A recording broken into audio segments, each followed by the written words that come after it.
Inicialmente, queremos agradecer a participação de todos nessa webinar. É uma das primeiras ações da nova gestão da Regional Maranhão, a Sobrafi, e posteriormente divulgaremos todo o nosso cronograma. Meu nome é Luíse Gondim, sou fisioterapeuta e estou como diretora regional da Sobrafi. E juntamente com meus amigos, doutora Maiara, doutora Sâmia, doutor Gustavo, doutor João Vitor, fazemos parte dessa diretoria e estamos empenhados a fortalecer as especialidades de fisioterapia respiratória, terapia intensiva, cardiovascular aqui no nosso estado, Maranhão.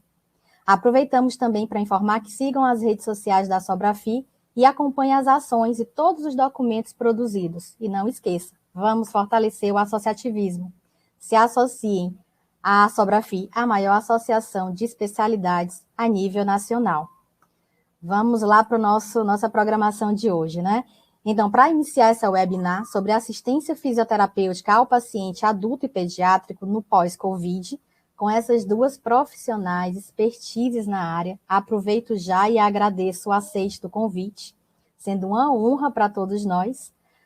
Apresento a vocês a doutora Nájila Borges de Souza, fisioterapeuta, mestra em Ciências da Saúde, coordenadora do curso de Fisioterapia Vespertino e Noturno da Faculdade Santa Terezinha SESC, e doutora Aila, fisioterapeuta, doutoranda em Meio Ambiente e Desenvolvimento Regional pela Uniderp, mestra em Saúde do Adulto e da Criança e docente das faculdades EduFol e Santa Terezinha. Eu agradeço a participação de vocês e, assim, agora é com vocês. Vamos iniciar com a doutora Nájila. Fique à vontade, a palavra é sua. Olá, boa noite, tudo bem? Estão escutando direitinho o áudio? Só conferindo? Isso, que bom. É um prazer, é uma honra estar nesse evento tão importante, com um assunto tão atual e importante. Infelizmente, essa pandemia tem trazido muitos danos à população mundial, mas ela também tem levantado a nossa profissão. Então, precisamos, nesse momento, estar cada vez mais capacitados e habilitados a atender a essa população e gerar um valor para o nosso país, né? Então, é uma honra poder estar aqui e falar de um assunto tão incrível, tá? Eu vou aqui projetar. Quando projetamos a tela, a gente fica sem visualizar vocês. Então, por favor, caso caia a conexão, ou fala com o meu celular, ou tá bom? Eu só peço isso porque às vezes acontece e a gente não vê. Isso. Estão conseguindo ver a minha tela? Sim, só falta botar aí modo apresentação. Isso. Obrigada, já estou colocando. Obrigada, pronto. Deixa eu só tirar aqui as notificações da tela que ficam mais fáceis para a gente. Isso. Bom, em 2019, nós iniciamos a pandemia e, ao iniciar a pandemia, nós tivemos diversas experiências dentro dos hospitais, atendendo essa população com essa doença chamada Covid-19. E as primeiras experiências nos trouxe, logo dentro dos hospitais, a noção do que ia acontecer. A gente começou a perceber o surgimento dos primeiros casos de sequelas. Eu mesmo fui uma das pessoas que esteve, né, na linha de frente também, e a gente não tinha muito tempo de dar essa alta só depois de um restabelecimento completo desse paciente, porque nós precisávamos logo desse leito vago para poder utilizar com um outro paciente. Mas ao dar alta para os pacientes, a gente começou não só a ler os casos de sequelas que nós estávamos ouvindo falar da Itália, da Espanha, de outros lugares, como também começamos a notar dentro do nosso trabalho os primeiros casos, as primeiras sequelas. Então, que doença é essa?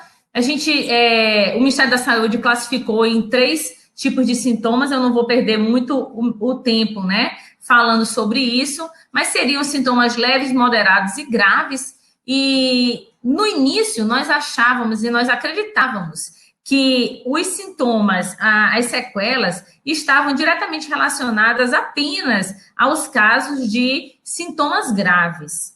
Mas logo depois nós começamos a perceber que não eram apenas os sintomas graves que causavam sequelas, mas os sintomas leves e moderados também traziam uma série de sequelas.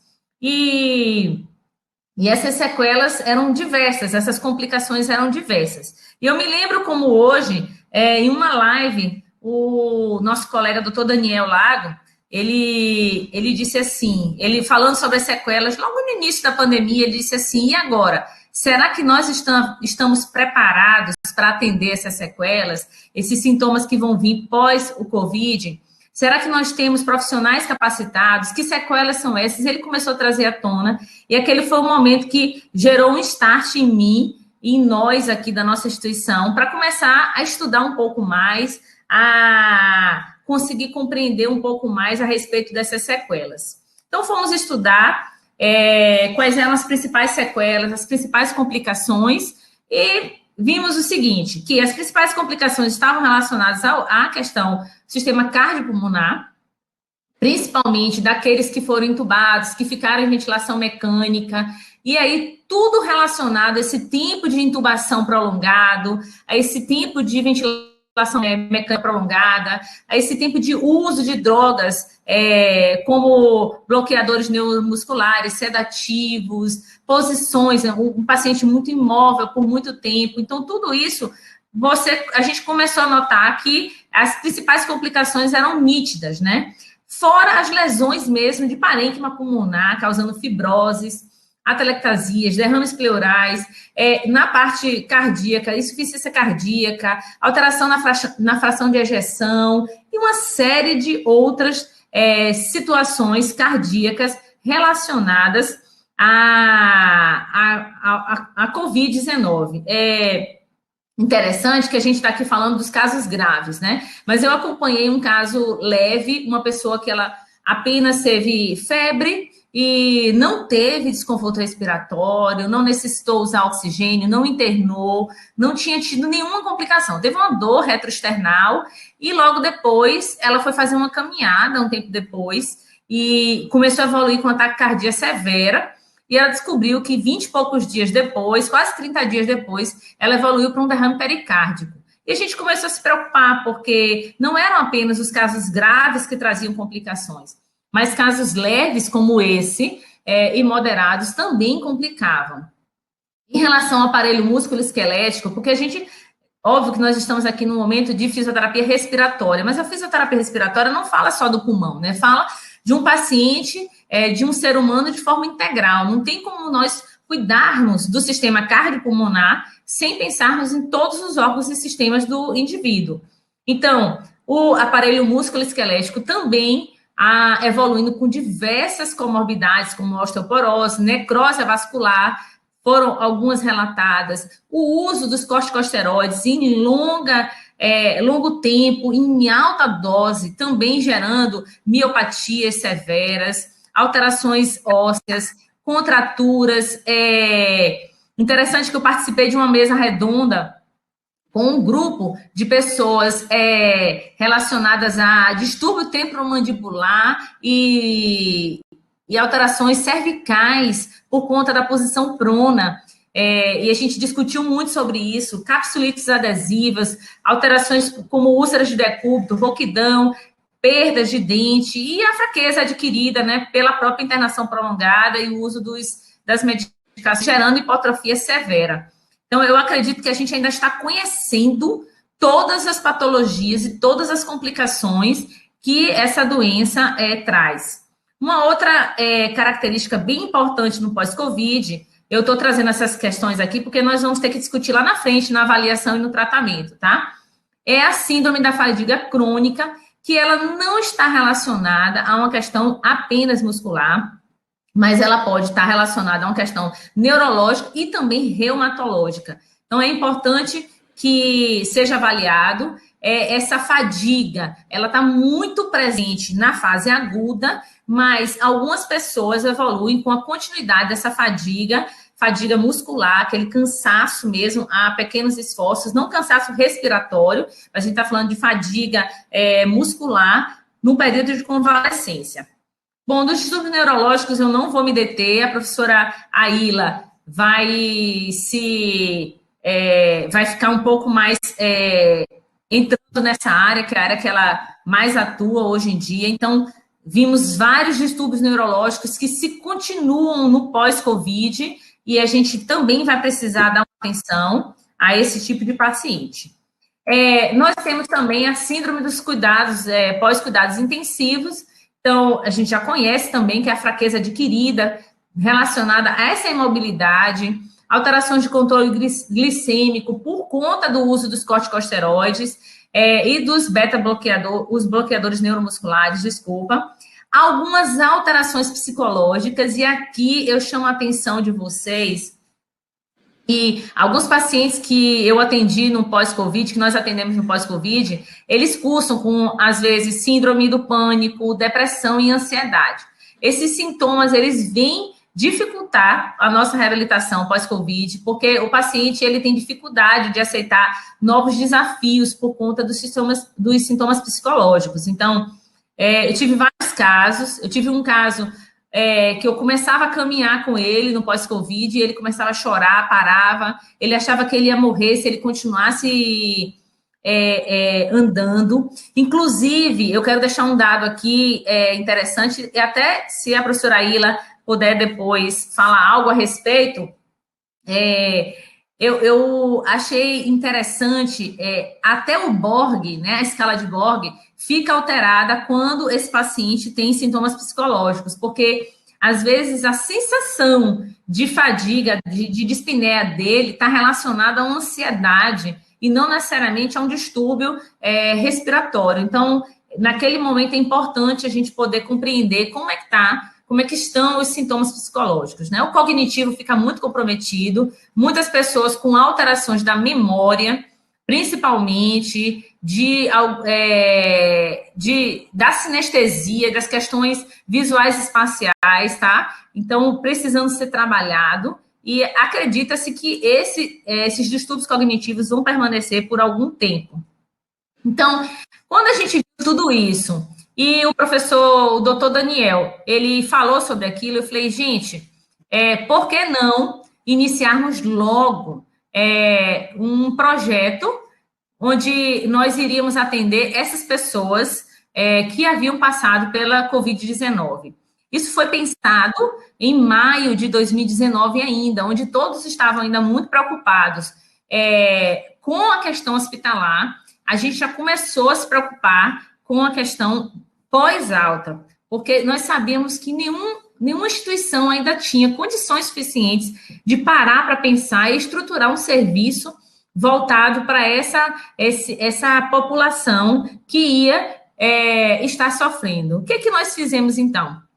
Então, eu falo aqui como coordenadora agora, não somente como fisioterapeuta respiratória, mas eu estava na linha de frente e estava também como coordenadora de um curso de fisioterapia. Então, eu pensei, nós temos a máquina, nós tínhamos uma clínica escola e nós precisávamos de duas coisas. Nós precisávamos atender a população e, além de atender a população, nós precisávamos ensinar novos fisioterapeutas a trabalharem com a Covid-19, tanto trabalhar com a Covid-19 do ponto de vista hospitalar, quanto no seu pós-Covid.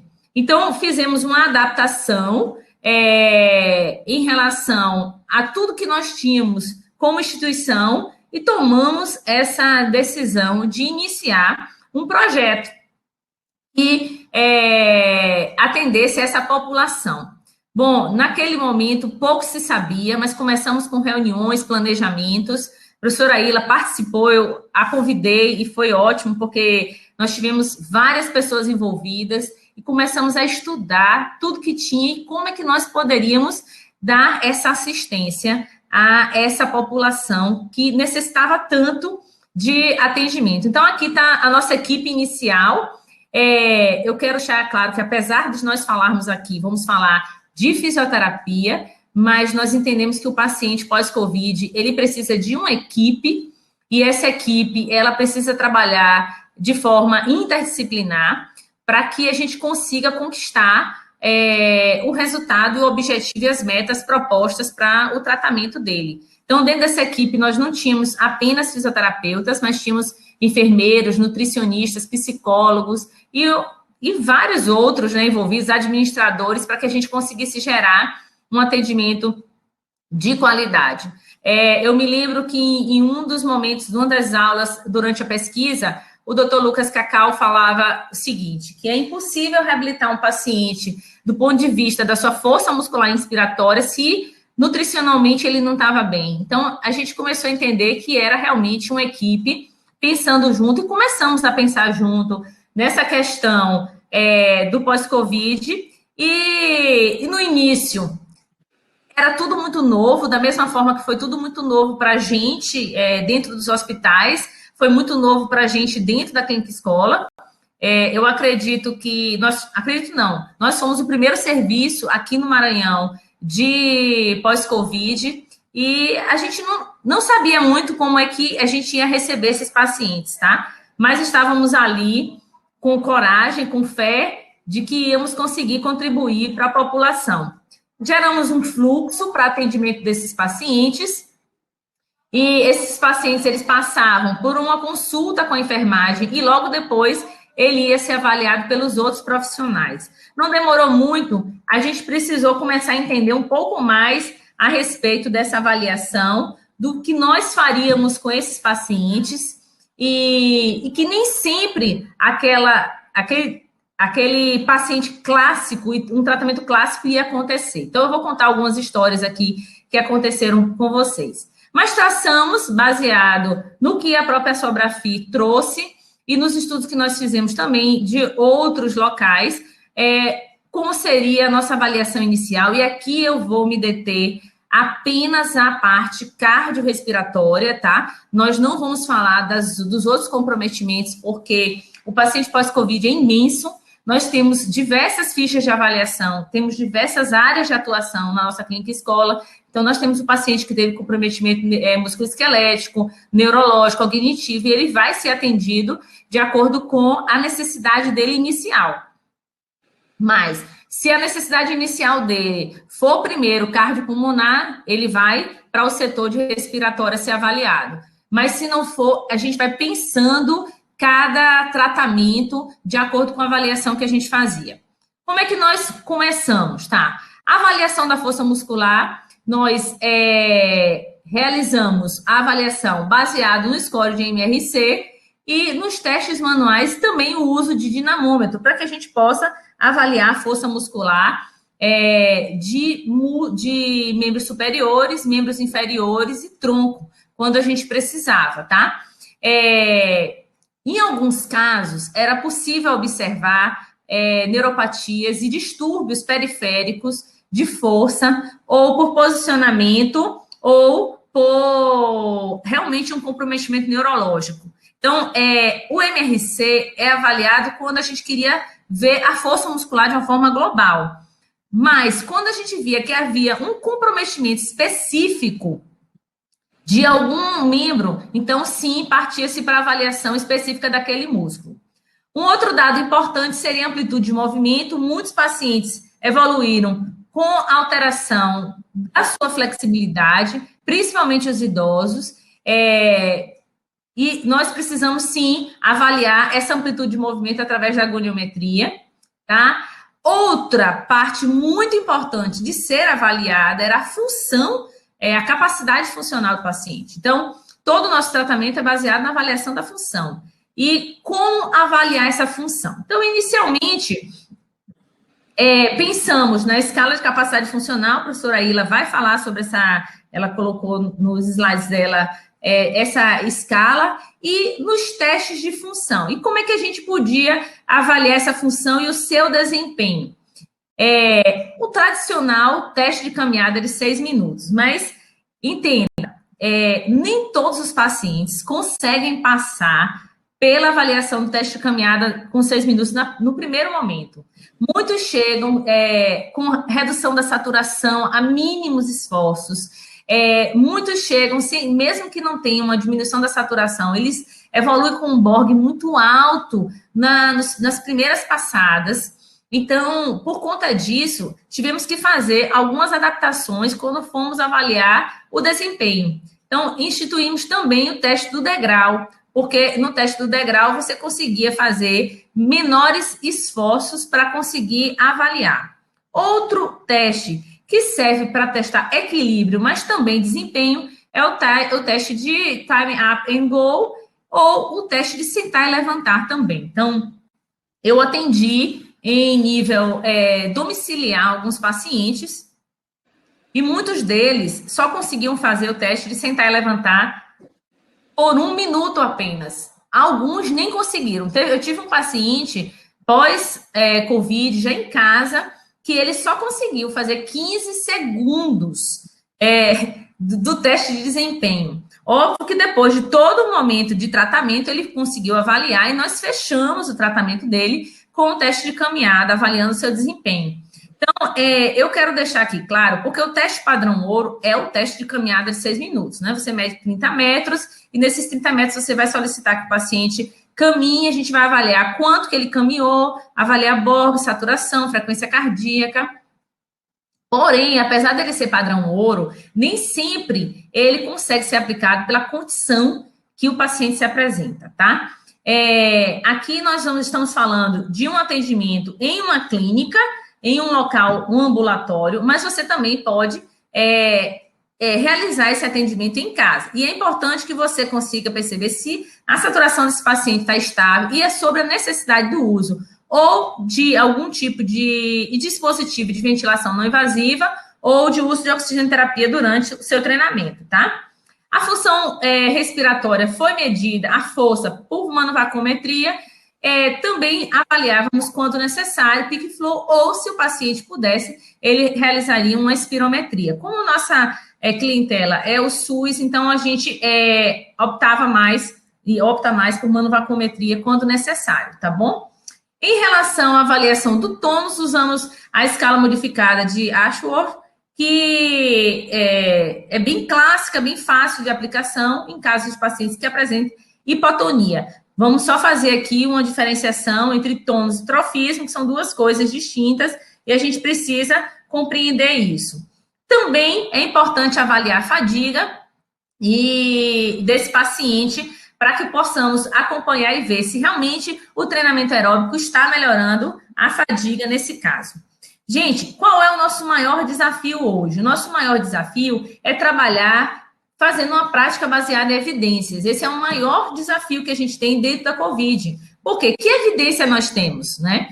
Nós temos evidências em outras coisas, mas na COVID é tudo muito novo, então a gente não tem ainda trabalhos com o nível de evidência assim, para que a gente possa dizer isso realmente dá certo. Então, nós começamos a utilizar tratamentos que eram evidência científica para reabilitação cardiopulmonar, naturalmente, quando usávamos para DPOC, para asmático, para pacientes cardiopatas, e a gente começou a utilizar isso. Então, o que a gente fez? Fez exatamente o que é prática baseada em evidência. Usamos o conhecimento profissional, a evidência científica e a questão do paciente. Então, quando a gente junta essas três coisas, a interseção entre eles é a prática baseada em evidência, e isso a gente tentou fazer durante todo o nosso tratamento e fazemos até hoje.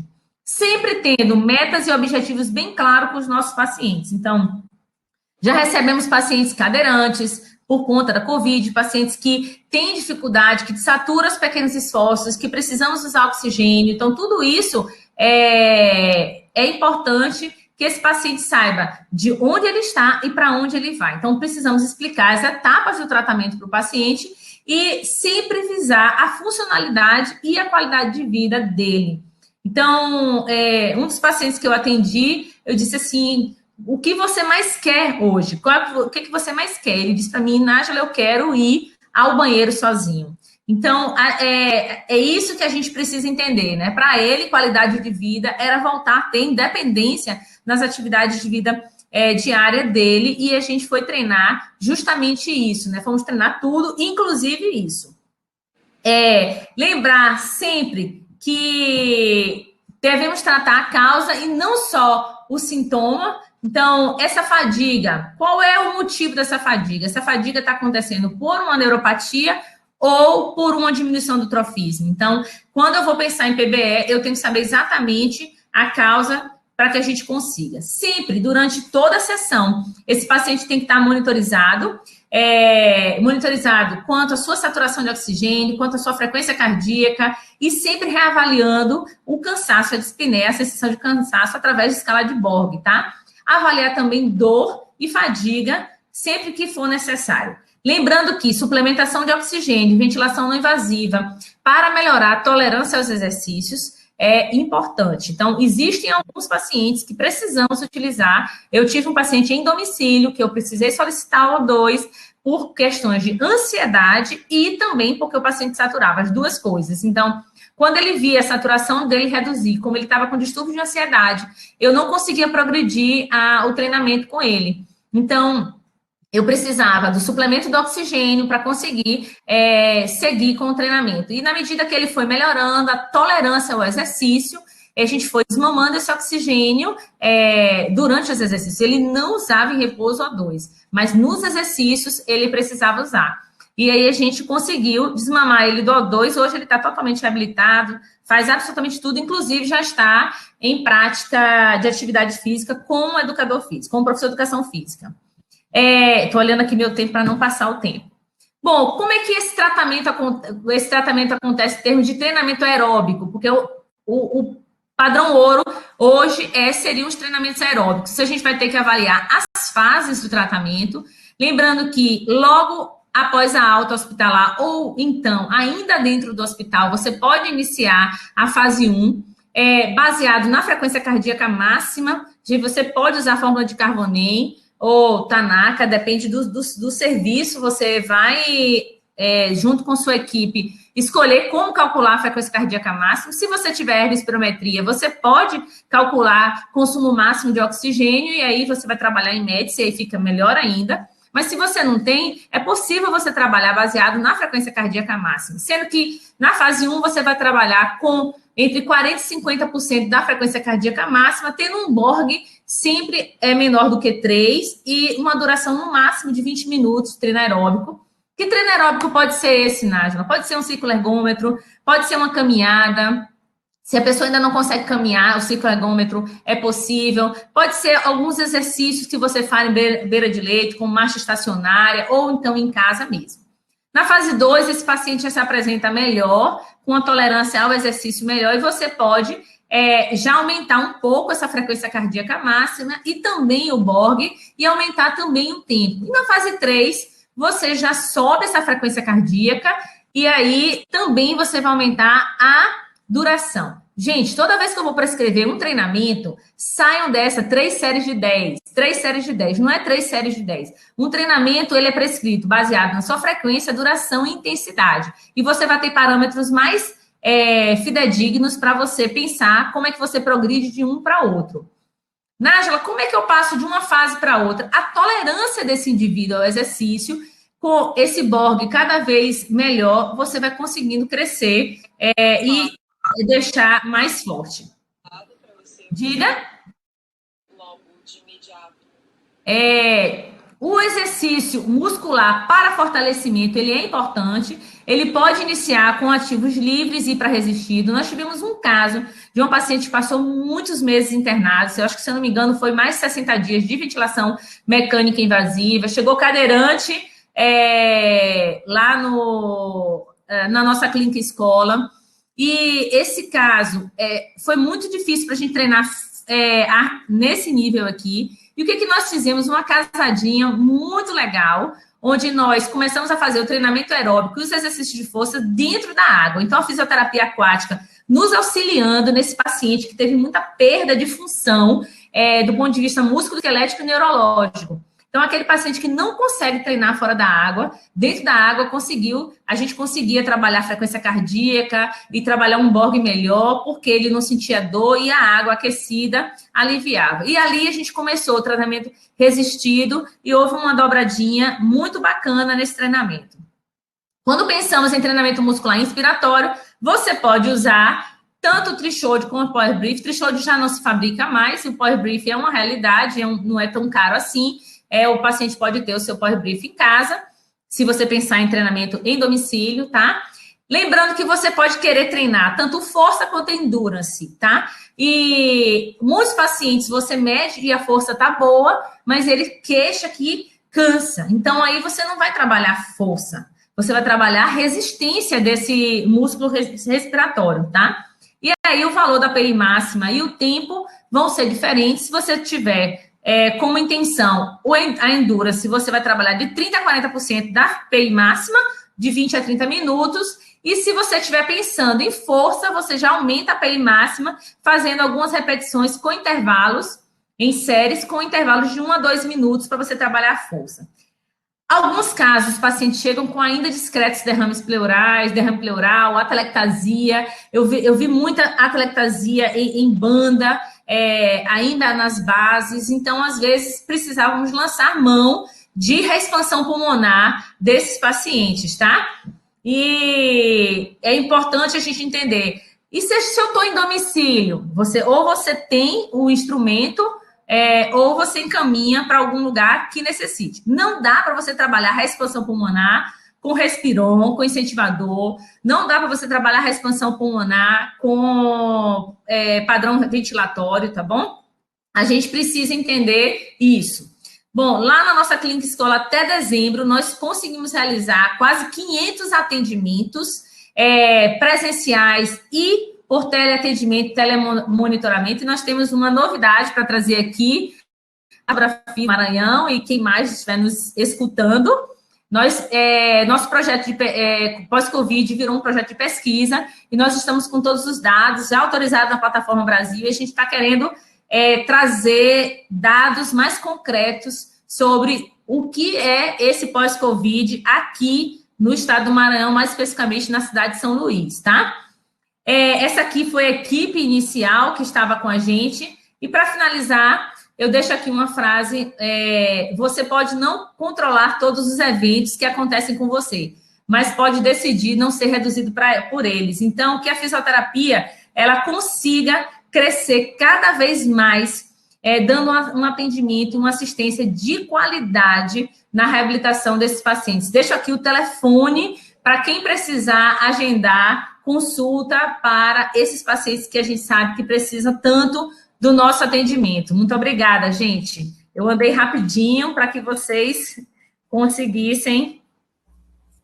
Nájila, muito obrigada. A gente tem algumas perguntas, mas a gente vai deixar ao final da fala de doutora Aila, tá bom? Eu vou só parar aqui a partilha. Pronto, parei. Okay. Pronto, vou fechar aqui meu áudio para agora escutar a querida Aila. Obrigada. À vontade, doutora Aila. Obrigada. Meu áudio tá ok? Tá sim. Obrigada. Então, gente, vou aqui compartilhar a tela. Boa noite a todos, para quem entrou depois.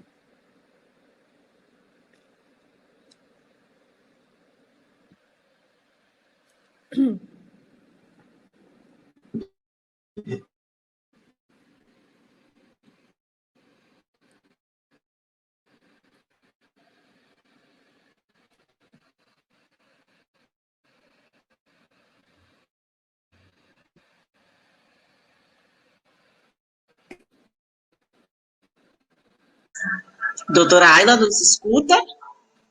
Muito bem. Aí, ele sabe o que está fazendo, tá? Oi, apareceu agora? Vou botar a moda da apresentação. Olha só isso. Pronto, está aparecendo a tela do PowerPoint? Tá sim, agora tá visível. Tá cheio de segurança. Oi, estão me ouvindo? Está aparecendo a minha tela do PowerPoint? Isso, tela visível, áudio ok.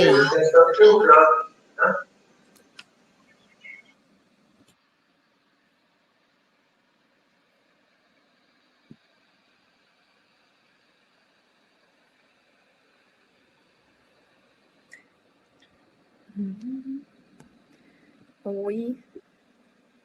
Louise, tá me ouvindo? Oi, sumiu a tela agora. Tinha aparecido e a tela sumiu.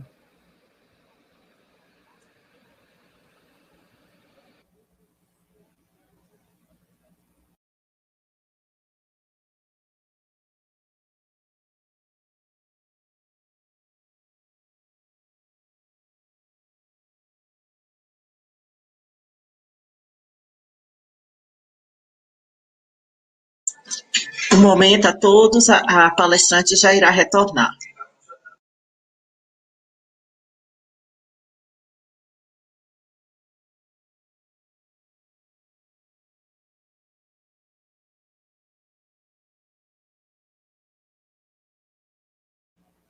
Só um instante, pessoal.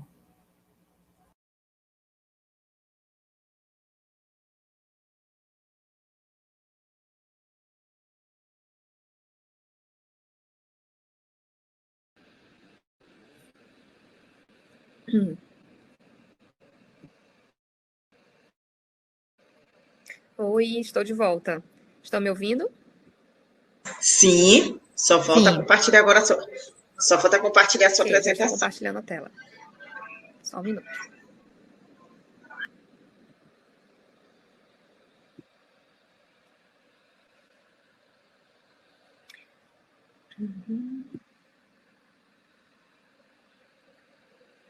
Pronto. Louise, tá vendo a minha tela do PowerPoint? Sim. Tá ótimo.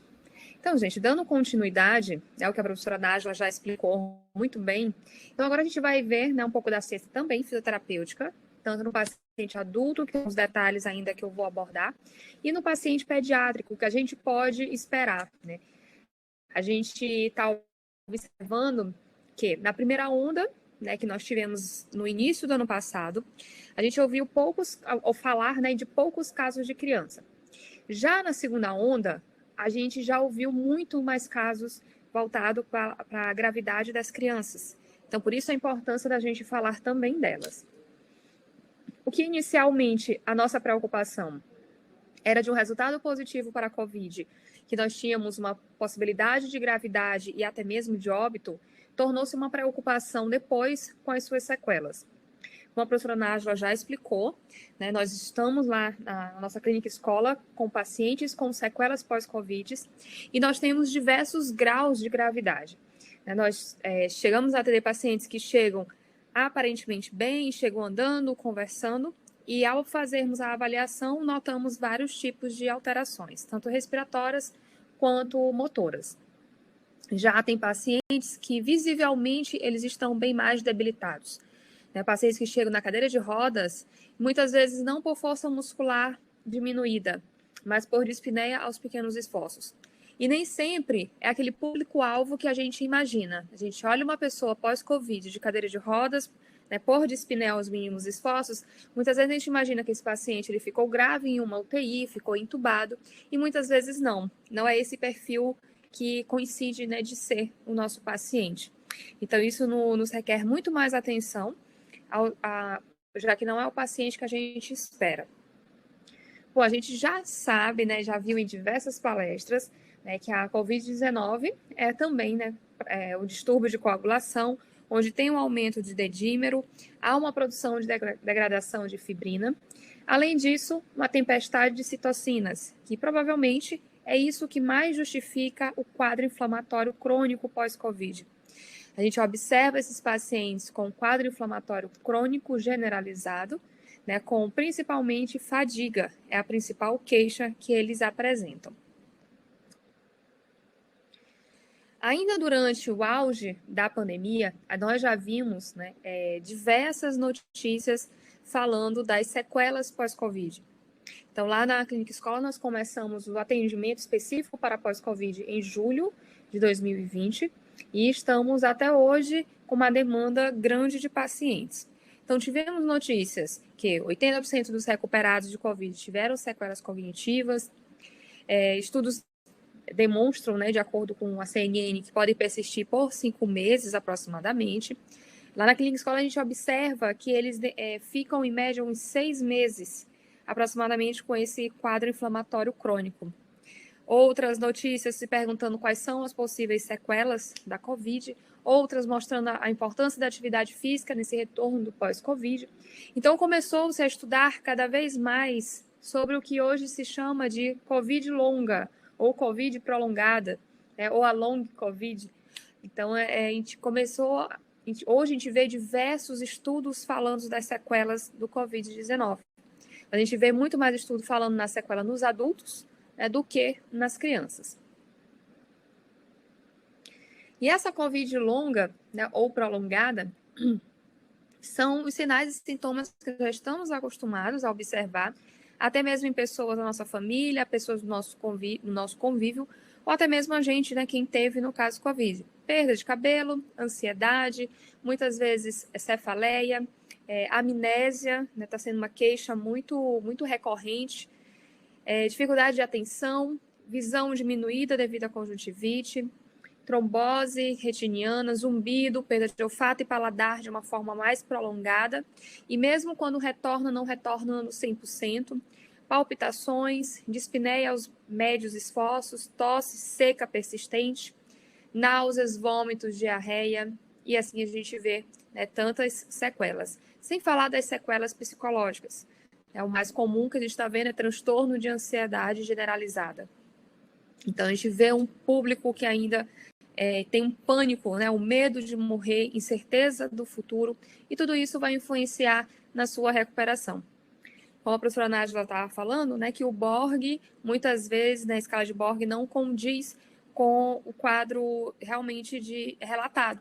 Você observa o paciente, ele está bem, sem nenhum sinal de cansaço, e você pergunta o Borg após uma bicicleta ergométrica, por exemplo, ele diz de 8 ou 9. Não bate, não condiz com aquilo ali. E a frequência cardíaca lá embaixo, muitas vezes. A frequência cardíaca de 95, 100.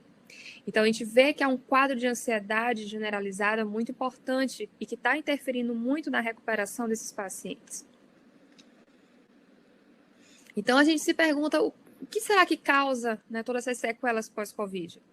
Primeiro, a gente tem que lembrar que a maioria desses pacientes tiveram concomitante à inflamação, tiveram também uma infecção causada pelo Covid, então tiveram uma pneumonia muito importante. Além disso, muitos deles tiveram uma internação prolongada. Então, só a internação prolongada por si só, a gente já imagina como é que vai estar esse paciente depois. Com quadro respiratório comprometido, com força muscular diminuída. E muitas vezes por imobilismo, em pronados por muito tempo. E além disso, a Covid-19 ela causa uma tempestade inflamatória, com a dispersão de muitas citocinas. E muitas delas ficam depositadas, principalmente nas articulações e nos músculos, por bastante tempo. Como eu já falei anteriormente, uma média, somente média, de 6 meses, e isso a gente está falando na nossa prática diária. A gente não está falando ainda de estudos que também deu tempo de termos tantos estudos assim provando.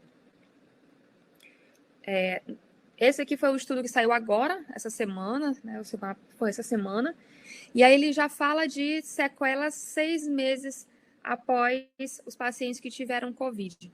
Então, estudou-se num grande hospital, e o que nos chama a atenção, principalmente nessa tabela, eu coloquei assim para quem quiser pegar a referência para poder dar uma lida. Então, aqui a gente observa o que nos chama a atenção de nós, fisioterapeutas, é que 63% das pessoas, elas queixam-se de até 6 meses depois de fadiga muscular crônica. Então, tudo cansa, Os pacientes lá pra gente, eles reclamam. Eu não consigo mais lavar todas as louças depois do almoço. Lavo 2, 3, já tenho que deitar porque eu tô cansada. Não consigo mais varrer minha casa, arrumo uma coisa ou outra, já estou muito cansada, tenho que deitar para descansar. Então, é uma fadiga que persiste e interfere diretamente na qualidade de vida desses pacientes. Lembrando que, só mais uma coisa, essa fadiga crônica, ela está sendo também muito confundida com dispneia. Então, a gente tem que saber perguntar muito bem para o paciente o que ele está sentindo. Lá chegou muitos pacientes para a gente com encaminhamento de cansaço. a palavra nem técnica, né, mas muito encaminhamento por cansaço. E aí a gente via fazer todos os testes, o paciente não apresentava nem fraqueza respiratória, o pique-flu dava ok, sem obstrução pulmonar, tudo certo. E a gente ia tentar entender qual era a queixa dele principal, e esse cansaço que ele falava era fadiga. É um cansaço físico por estar realizando um esforço a mais, e não o cansaço relatado de dispneia. Tá? Então, a gente tem que ter bastante cuidado na hora da entrevista e saber diferenciar nessa palavra cansaço, né, a palavra leiga, de cansaço físico, né, a fadiga, ou se é dispneia. Então, esse pós-Covid, a gente tem observado que ele causa uma alteração metabólica de uma forma geral. Então, muitos pacientes chegam para a gente lá, que antes não tinham nenhum tipo de alteração e agora se tornaram hipertensos. Pacientes com alteração de insulina, tudo devido ao pós-Covid. Além da alteração neural periférica, devido a todos esses sinais e sintomas que a gente já relatou. Na nossa prática diária, o que a gente mais está vendo? Quadro motor, fadiga, como já foi falado, dores articulares, com um quadro inflamatório bastante importante, dores articulares em ombros, muitas vezes só em um, né, mas é uma dor limitante, dores articulares em joelhos, dores que limitam a vida do paciente. Quadro respiratório, dispneia, aos pequenos e aos médios esforços, obstrução pulmonar, que não existia antes, e fraqueza muscular, principalmente inspiratória. Dentre todas as avaliações que a Nájila já falou, nós estamos utilizando também, né, a escala de funcionalidade. A escala de funcionalidade ela foi utilizada em um dos primeiros artigos que foi publicado sobre a Covid-19. Então, esse está em um dos artigos, né, e a gente está utilizando bastante como critério de avaliação inicial e também na ficha de reavaliação como critério para alta, já que nós, fisioterapeutas, temos que avaliar muito detalhadamente, né, a funcionalidade dos nossos pacientes. Então, deixa eu ver se aparece o mouse aqui. Então, a gente pergunta para o paciente, né, para ele entender melhor, a gente pergunta: se fosse preciso o senhor viver sozinho, sem assistência de outra pessoa, o senhor conseguiria? Acho que eu conseguiria. Então, aí a gente vem para cá para o sim. Né? Só um exemplo aqui. Então, do sim, a gente vem para cá. Existem atividades, ou as suas atividades de casa, né, ou do trabalho, que você não pode mais realizar sozinho? Tem, minha filha. Não consigo mais lavar minhas roupas, por exemplo. Tem que mandar não sei quem para botar na máquina, que eu não consigo mais. Então, se sim, já vem direto, desce aqui a casinha, né? Então, já vem aqui para o 3. Então, no 3, ele já é considerado moderada limitação funcional. E assim a gente vai seguindo, né, de acordo com o sim ou com o não do paciente, para a gente saber. Então, essa escala ela vai de 0, sem limitação funcional, 1, com pouca limitação funcional, 2, leve limitação funcional, 3, moderada e 4, severa limitação funcional, quando na primeira pergunta ele responde que não pode viver sem assistência de outra pessoa. Então, a gente já viu algumas particularidades do setor adulto e agora a gente vai ver algumas outras particularidades, mas principalmente no pós-Covid das crianças. A gente já tem algumas informações, né, que existem relativamente poucos casos relatados de infecção por Covid em crianças, se formos compararmos com os adultos. Até a última pesquisa que eu vi, tinha aproximadamente 1.000 crianças que morreram, né, por Covid-19 no Brasil, comparado ao número, né, de adultos. Sendo que, como eu já falei, na primeira onda nós quase não tínhamos crianças que gravaram. Já na segunda onda, nós começamos a observar um quadro maior. O que justificaria, né, será que é só das novas cepas que são, né, mais resistentes? Ou será que essas crianças não estão sendo mais expostas aos vírus? Não se sabe, né? Não tem como a gente afirmar ainda. A gente ainda está no meio dessa confusão toda, somente depois. E agora, por que as crianças se infectam menos? Porque a função de acordo, né, com as pediatras principalmente, elas relatam que as crianças têm uma imunidade inata. Então, elas têm uma resposta imune adaptativa muito maior do que nós, né, adultos, estamos tendo. As crianças, principalmente na primeira infância e até aproximadamente 9 anos de idade, é a fase que elas vão ter as principais infecções, principalmente respiratórias. Então, todo dia tem uma invasão de um vírus novo no organismo delas. A imunidade delas está lá em cima, porque todos os dias tem que lutar contra um vírus novo. Vai na escolinha, tem alguém resfriado. Vai no parquinho, tem outra pessoa com gripe. Então, todo dia elas estão tendo que se livrar de algum vírus. Então, nesse caso, né, na maioria delas, o Covid é só mais uma infecção, né, que elas vão ter que se livrar. Então, com isso, elas conseguem, né, combater muito melhor do que a gente. Aqui só explicando o que eu acabei de falar. E aí surgiram os primeiros estudos nos alertando, né, com uma doença inflamatória multissistêmica em algumas crianças. Então, são poucas crianças que agravam, mas estas ficam realmente muito graves e merecem nossa atenção. Então, nesse artigo em específico, foi um dos primeiros que relatou esse caso dessa doença inflamatória sistêmica, que sugeriu que esse quadro clínico representasse um novo fenômeno que atinge as crianças, que antes eram consideradas assintomáticas e que agora começaram a aparecer algumas, como a síndrome hiperinflamatória com envolvimento de múltiplos órgãos, sendo muito parecida com a doença de Kawasaki, que é uma doença vascular generalizada e considerada bastante grave. Então, a doença de Kawasaki, associada ao Covid-19, também foi relatada nesse outro estudo, onde o Kawasaki é uma vasculite sistêmica da infância e que a etiologia ainda é desconhecida.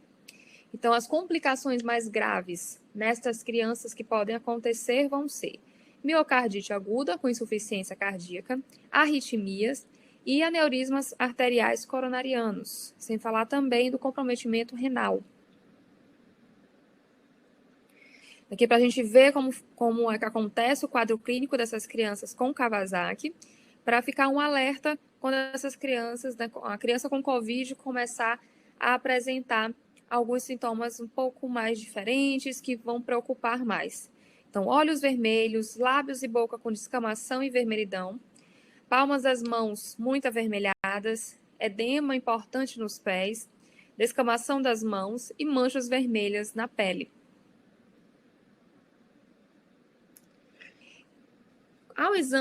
Aos exames, né, laboratoriais, né, comuns da doença de Kawasaki, que vão levar a um diagnóstico mais correto, nós vamos ter uma leucocitose aumentada, uma anemia importante, um aumento da velocidade de hemossedimentação, o aumento do PCR, uma trombocitose, né, hipoalbuminemia, piúria estéril, líquor, né, com alteração, hiponatremia e o líquido sinovial com leucocitose.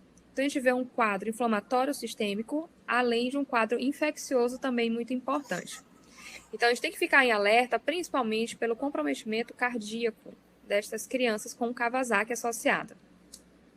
Agora, desde o início de 2021, começou a se estudar, né, mais profundamente e começaram a diferenciar que existe a síndrome inflamatória multissistêmica e a doença de Kawasaki. As duas são muito parecidas e muitas vezes se confundem uma com a outra.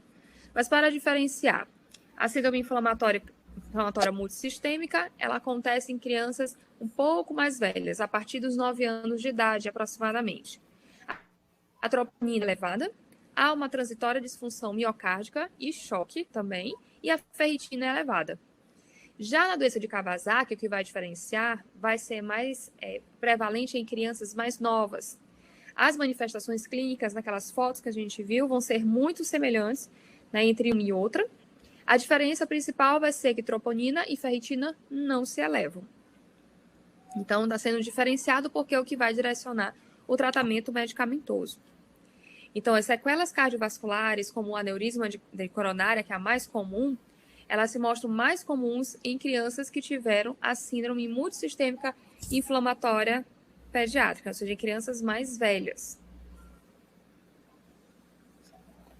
E o que a gente vê, né, de sequelas e por que em crianças pós-Covid? Primeiro, atraso no desenvolvimento neuropsicomotor, né, principalmente em crianças menores de 1 ano, principalmente pelo tempo de internação muito prolongado.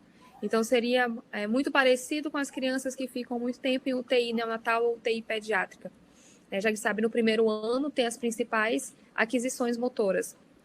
Crianças graves também podem ficar com sequelas pós-Covid devido ao imobilismo, muito tempo em decúbito dorsal prolongado, não podendo mudar de decúbito devido à sua gravidade.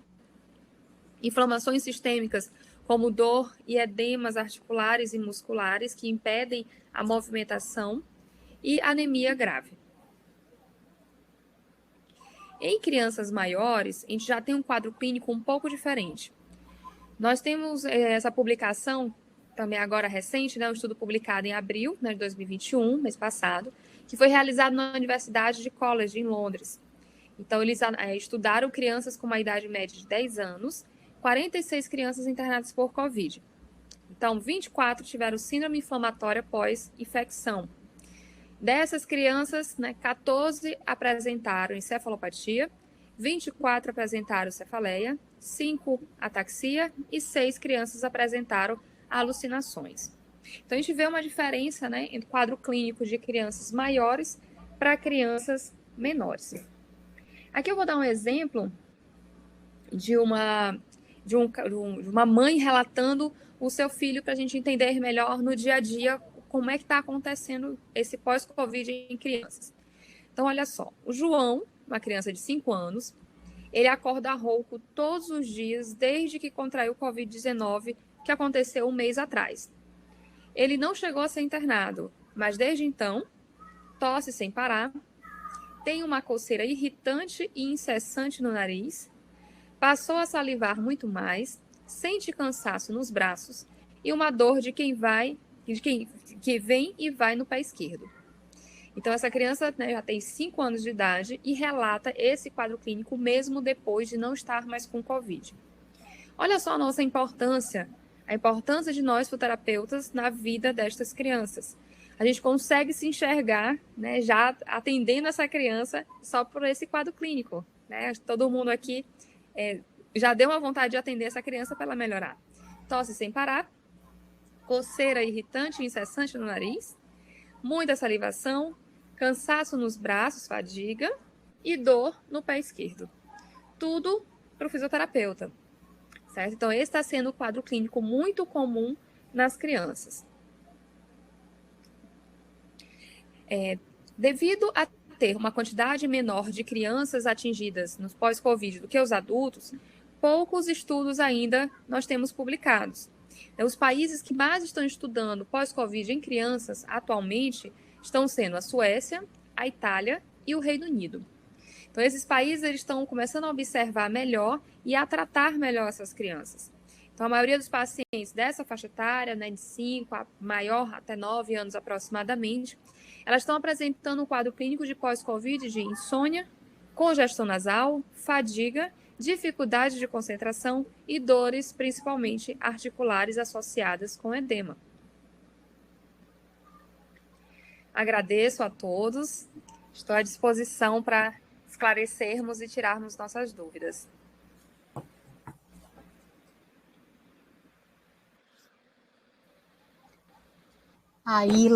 Doutora Aila, muito obrigada, foi excelente. Doutora Nájila está na sala? Estou sim, estou aqui. Então, eu queria fazer uns questionamentos. Tem umas anotações aqui dos colegas que deixaram no chat. São perguntas inicialmente para a primeira apresentação. Doutora Nájila, a Joyce está perguntando... Oi, Luíse. Está escutando? Estou sim, estou escutando, pode falar. Como realizar o treinamento respiratório muscular na falta do Power Breath e Threshold, devido, os pacientes acharem o valor, um pouco alto. Então, se teria alguma outra forma na ausência desses equipamentos? Não tem. A gente não tem, para treinamento muscular inspiratório não tem. A gente vê muita gente Nájila, não usando... estou te ouvindo. Não, Oi, não estou te Aila, eu ouvindo, estou tá só... escutando Tá tanto me você ouvindo? como a Nájila. Sim. Agora sim. Ah, tá. Isso, vamos lá. Não tem, tá? Para treinamento muscular inspiratório, ou você vai usar o Trichode, ou você tem que usar um aparelho de carga. Não tem. É da mesma forma de você me perguntar assim, como treinar um quadríceps sem colocar a carga, né? Como é que eu vou treinar um quadríceps sem colocar peso, uma tornozeleira, uma coisa desse tipo? Eu não tenho.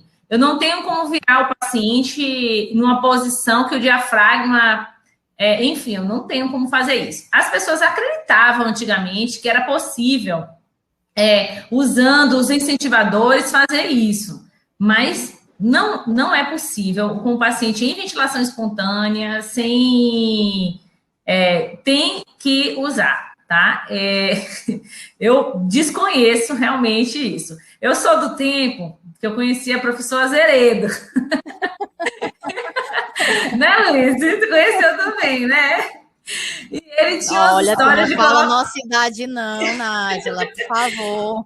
Na verdade, assim, a gente já acompanhou várias tendências na fisioterapia, né? Então, tinha o saquinho da areia, tinha a mão, tinha. Mas assim, hoje a gente sabe que não existe nenhuma evidência. Entenda o seguinte: todo tratamento ele tem que ter um tripé. Todo tratamento ele tem um tripé, que é eficiência, eficácia e segurança, tá? Então, existem algumas coisas que são seguras, e por isso que nós usamos ao longo de tanto tempo.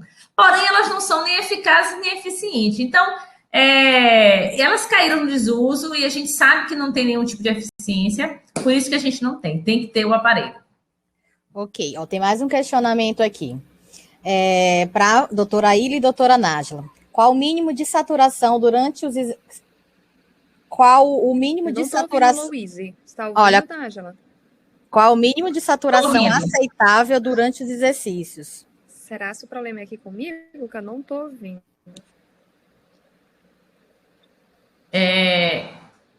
Luiz, sim, aí você ouviu? Ouviu que ela estava perguntando sobre tolerância de saturação, o mínimo da tolerância de saturação durante os treinamentos. Uma música que entrou aí. Isso. Bom, isso normalmente a gente vai estar trabalhando em torno de 92, 94 pacientes, mas nesse momento você já precisa pensar no uso de... Olha, deixa eu deixar uma coisa bem clara aqui. Existe uma diferença entre você estar com um paciente no hospital, você estar com um paciente no domicílio, você estar com um paciente no ambulatório, entendeu? Então, lembra que eu falei sobre a segurança, eficácia e eficiência? A segurança não pode ser esquecida, tá? Então, se você está no hospital, você tem um nível de tolerância de saturação diferente do que você está em casa, do que você está em um ambulatório que você tem assistência. Existem as preconizações da Sobrafid, de tudo tem, mas você tem que analisar em que ambiente você está. Por exemplo, se você está no ambiente hospitalar, você consegue trabalhar com 90 de saturação com uma certa tranquilidade, porque você está num ambiente com segurança. Mas se você está no domicílio e essa saturação baixa muito, você não está num ambiente seguro para você exigir um pouco mais desse paciente. Então, você tem que ter oxigênio perto, tá? Então, eu passei por reabilitação nesses 3 locais. E realmente o limite vai determinar a segurança do local onde você está, entendeu? Então, lá no ambiente domiciliar, eu acho perigoso você deixar achar muito de 92, 94, você tem que tomar cuidado, tá? Agora, se você estiver num ambiente hospitalar e isso der uma diminuída um pouco mais, você ainda segura, tá? Não exigindo muita atividade física, tá? Aila, por favor.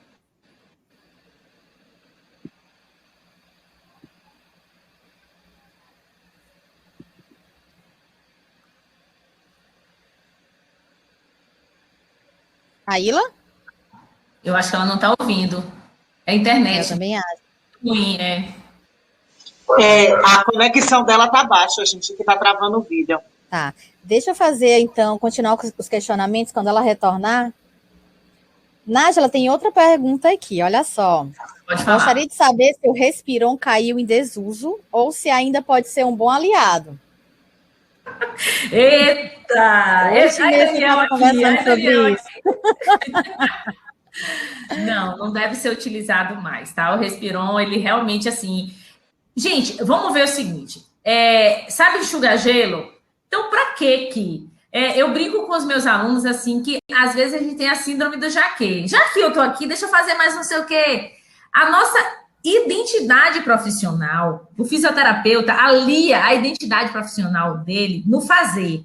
Então, se ele faz muito, ele é um bom profissional. A gente tem que desconectar essa quantidade do fazer com ser bom profissional. O bom profissional, ele faz as coisas certas no tempo certo. Pode ser seja 10 minutos, pode ser, entendeu? E se você não tem outra coisa para fazer, bota ele para andar, para caminhar, para correr. Você vai ter uma melhora da capacidade pulmonar total, infinitamente maior do que usar um aparelho. Então, a gente tem que desconectar esses aparelhos do nosso fazer profissional. A excelência da fisioterapia está no treinamento através de atividade física. É cinesioterapia. Olha, tem outra aqui. Ainda sobre treinamento na Endurance, que vocês estão trabalhando de 20 a 30 minutos. Tem algum intervalo preconizado para recuperação da musculatura? Bom, o endurance você vai ter que trabalhar por tempo, pode ser que você vá aumentando gradativamente, tá? Então você bota 10 minutos, 20 minutos. O endurance você não vai ter intervalo, porque você tem uma carga mínima por um tempo maior. A força é que você vai ter os intervalos de 1 a 2 minutos entre as séries que você se propõe a fazer. Porque a força você vai botar uma carga maior. É como se você estivesse treinando um músculo mesmo, que é um músculo esquelético normal. Tá? Então, você não vai dar intervalo, você vai fazer contínuo quando você pensa em resistência, melhora de resistência. Olha, tem uma pergunta aqui, deixa eu ver se eu entendi direito, mas é sobre o teleatendimento, né? Eu acho que deve ser alguma restrição em relação ao treinamento no teleatendimento. Bom, o teleatendimento também, assim como as outras coisas, um dos principais critérios de teleatendimento é a segurança. Então, você não deve fazer o teleatendimento em casos de instabilidade hemodinâmica, dos sinais vitais, você não deve persistir no teleatendimento se isso aconteça. Outra coisa, o teleatendimento não deve ser feito se o paciente está sem acompanhante, porque caso alguma coisa que você solicite para ele fazer se gerar desmaio, lipotímia, alguma coisa, tem que ter um acompanhante, tá? E tem que ser alguém que cognitivamente entenda tudo que você está falando, tá? Outra coisa, a pessoa não deve necessitar de algum equipamento para executar. Se necessitar, você tem que fazer o atendimento presencial. O teleatendimento, você tem que ter um bom roteiro, a pessoa tem que ter uma boa conexão e um bom entendimento para que ele seja efetivo. Então, nós fizemos, foi excelente, o paciente melhorou, e eu fiz vários teleatendimentos e teleconsultas durante essa pandemia, mas assim, muito para orientação. Quando eu via que os sinais vitais estavam instáveis ou havia um risco, aí imediatamente se passava para um atendimento presencial. Certo. Agora, minha pergunta vai para vocês duas. Nesse momento, eu sei que, assim, vários desafios tiveram, né? Vários entraves e, assim, caminho longo. Quais são os novos desafios, né? Assim, o que é que vocês podem pontuar para a gente em relação à reabilitação? Quais são, nessa visão, agora, os novos desafios de vocês? Aila, você conseguiu, querida? Conseguiu ouvir, Aila? Eita. Luiz, não está ouvindo, né? Aila? Eu acho que ela não tá escutando ainda. Eu entrei pelo celular agora aqui também. Vocês estão me ouvindo? Agora sim. Certo. Só que eu preciso sair. Saia de um e entre o outro para você poder participar conosco. Isso.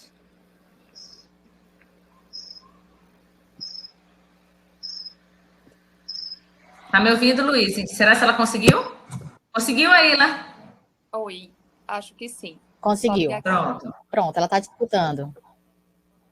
Olha, o questionamento agora, a pergunta para vocês, é sobre os novos desafios de vocês, agora na reabilitação do paciente COVID.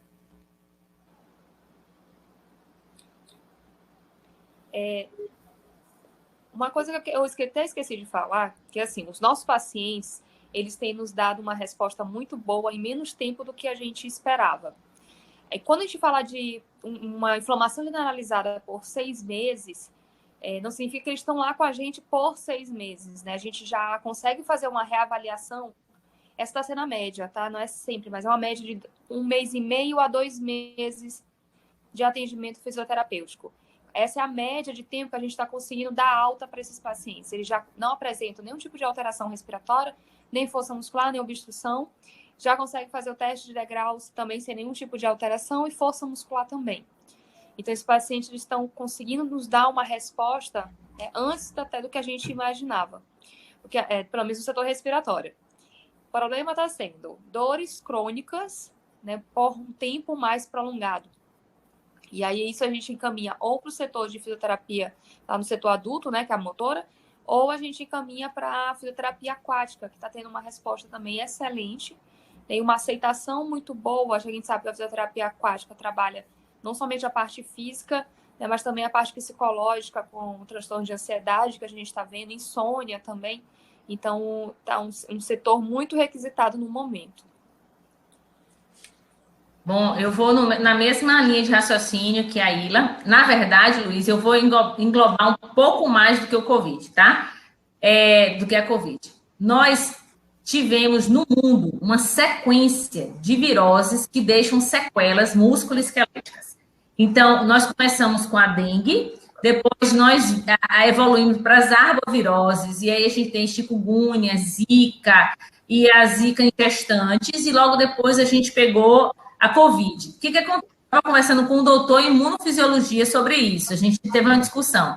Daqui a 10 anos, nós vamos ter uma população incapacitada funcionalmente, entendeu? De sintomas musculoesqueléticos. Se realmente essas sequelas elas não cessarem em menos tempo, que a gente vê que a questão respiratória, como a Ila disse, é mais rápido do que a gente imaginava, mas a fadiga, as dores, as sequelas musculoesqueléticas têm ficado, as neurológicas. Então, nós vamos ter, daqui a uns 10, 15 anos, uma quantidade de pessoas ainda jovens e incapacitadas, como a gente ainda tem, da zika, da chikungunya e da dengue.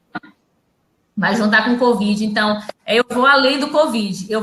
O maior desafio agora é a gente dar treinamento para a maior quantidade de profissionais possíveis, para que eles possam trabalhar com prática baseada em evidência, para que eles possam realmente fazer um trabalho que entregue valor. E quando a gente entregar valor com o profissional, a gente vai reabilitar essa população, recolocá-las do ponto de vista profissional ou da funcionalidade que elas precisam, e sim, ter um boom. Eu, professor Abdiel e a professora Luana, nós ministramos a disciplina História da Fisioterapia. E a gente viu que toda pandemia, guerra, faz um crescimento na fisioterapia. E a gente escreveu um texto sobre a probabilidade de crescimento da fisioterapia devido à pandemia. Então, o maior desafio é conseguir aproveitar esse momento para aumentar cada vez mais o valor da nossa profissão. Ok. E apareceu mais perguntas aqui no chat. Olha só. Como vocês dividem uma terapia, por exemplo, exercícios respiratórios, aeróbico, treinamento muscular inspiratório? Aila? Oi, ouvi. Com falha, mas estou ouvindo. Mas deu para entender. Lá no setor de respiratório, a gente está fazendo da seguinte forma. Geralmente, a gente inicia com exercícios aeróbicos, depois a gente vai para exercícios aeróbicos, depois a gente vai para exercícios respiratórios e depois fortalecimento. E, por último, a gente utiliza o fortalecimento muscular respiratório. A gente está seguindo essa ordem, né, na nossa maioria dos nossos pacientes e está tendo uma boa aceitação. Foi a forma que a gente viu que tem mais lógica. A gente iniciar com aquecimento, depois treinamento muscular, né, fortalecimento e, por último, treinamento muscular respiratório. Ok. Tem mais uma pergunta. O Lucas Cacau fala a mesma coisa. Verdade. Mais uma pergunta para a doutora Ila. Quais os meios avaliados quais os meios de avaliação podem usar em pacientes pediátricos após Covid? Bom, o nosso público até o momento, né, como a gente falou, né, é um número mínimo de crianças com sequelas pós-Covid. Então, assim, aqui em São Luís, a gente ainda não tem esse público, né? Então, a gente ainda não teve a oportunidade de montar uma estratégia específica para crianças. As nossas crianças lá é cheio, né, de crianças, mas são crianças neurológicas no momento antes da Covid-19. Então, a gente ainda não tem pacientes, né, com sequelas de Covid-19. Ainda, mas eu acredito que logo em breve a gente vai ter que se organizar, porque essa segunda onda, né, que teve e está tendo, a gente está vendo um número de crianças muito grande. E os nossos colegas fisioterapeutas que trabalham, né, em hospitais com pediatria nos relatam sempre um aumento muito grande de internações. Tá? Então, por enquanto, não vou poder responder, mas eu acredito que em breve a gente pode fazer uma nova web para já falando só desse tema. Olha, vocês falaram de hidroterapia. É verdade. Vocês falaram de hidroterapia e perguntaram aqui se ela pode ser iniciada somente após a alta da respiratória. Eu acho que a gente não usa Pode falar. Bom, tem pacientes que a gente está fazendo ao mesmo tempo. Depende muito do quadro clínico do paciente. Eu não vou saber detalhar, né, porque eu não sou do setor de hidroterapia, não é minha especialidade, mas a gente faz uns critérios. Primeiro, estabilidade da pressão arterial. O paciente que ainda está com pico hipertensivo, com uma pressão arterial instável, ele não tem ainda indicação de ir para a fisioterapia aquática, é o primeiro critério. Pacientes com frequência cardíaca elevadas, né, mesmo em repouso, seja por ansiedade ou seja por alguma alteração cardíaca, no momento também ainda não tem indicação. Então, esses pacientes que ainda têm uma alteração hemodinâmica importante, a gente aguarda uma estabilização, primeiro realizando a fisioterapia respiratória, para somente depois, quando tiver tudo estável, a gente encaminhar para o setor de fisioterapia aquática. Tá? Lembrando que não é somente nos pós-Covid. Isso daí é um critério geral para a fisioterapia aquática. Pacientes com pressão arterial instável e elevada, não há encaminhamento para esse setor por enquanto. Lembrando que o paciente na fisioterapia aquática não tem como a gente ficar monitorizando essa questão do simetria e tudo, por isso que tem que estar mais estável. Exatamente. Okay. Olha, então vamos finalizar essa webinar. Eu quero agradecer, né, ao aceite de novo do convite de vocês. Foi excelente, tá? Eu sei assim que vários outros trabalhos vão vir aí na frente, que a gente quer também contar com a presença de vocês, mas agradecer. A Regional Maranhão da Sobrafy agradece, tá, essa participação que, sem dúvidas, foi de uma grande valia. Tá? Muito obrigada, doutora Ila. Muito obrigada, doutora Nájila. Foi excelente. Muito obrigada. A gente que agradece a oportunidade de passar um pouquinho da nossa experiência aqui para vocês, que é uma experiência que está sendo ainda, né? Ainda estamos no meio do caminho e a gente espera ainda ter muitos dados, né, das nossas pesquisas para mostrar para vocês. Obrigada a todos. Eu quero agradecer também pela honra. Obrigada. Pode falar, Nájila. Queria agradecer pela honra de estar aqui com vocês. Falar de pós-Covid, para mim, é como se é minha vida hoje, né? A que sabe que é o tempo todo, né? E eu me lembro que eu dizia para a Luísa uma vez no grupo, eu disse assim, gente, logo quando começou, eu falei assim, eu queria ter logo Covid para eu poder ajudar o máximo de pessoas que eu pudesse. E eu fui, mesmo não tendo Covid, entrei, e assim, eu passei... por esse tempo, eu disse assim, quantas pessoas eu posso ajudar? Sempre pensando nessa perspectiva. E hoje eu não penso só no paciente, mas penso na formação, né? Eu estou nessa função, né, de formação de novos profissionais, e eu acho que para mim estar aqui ajudando, conversando, dialogando sobre esse assunto é um prazer. Muito obrigada, Luiz, e sucesso a essa Sobrafy fantástica aqui regional, que fazemos um trabalho excelente. Obrigada. Olha, Sempre minha parceira. Olha, a gente agradece a presença de todos os participantes. Aqui no chat também, eles estão elogiando bastante a webinar. Realmente o assunto foi muito propício para o momento. A gente agradece. Gente, boa noite. Muito obrigada mesmo, viu? Boa noite. Tchau, gente. Boa noite, boa noite.